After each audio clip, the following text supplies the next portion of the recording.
This is Ramsey Bay Marine Nature Reserve, which was the island's first marine nature reserve established back in 2011. Now it's 90 square kilometres in size, which is why we've taken this wide angle shot to get everything in.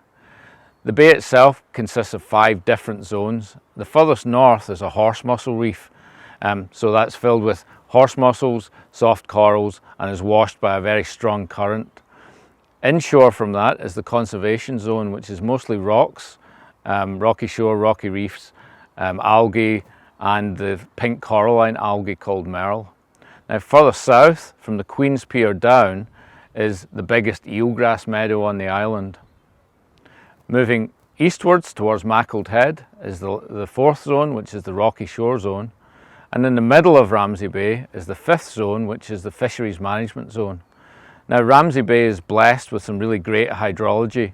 It's warmer waters, it's nutrient rich, and so it improves the growth rates of all animals, but in particular scallops. This is a normal large scallop. This is a Ramsey scallop.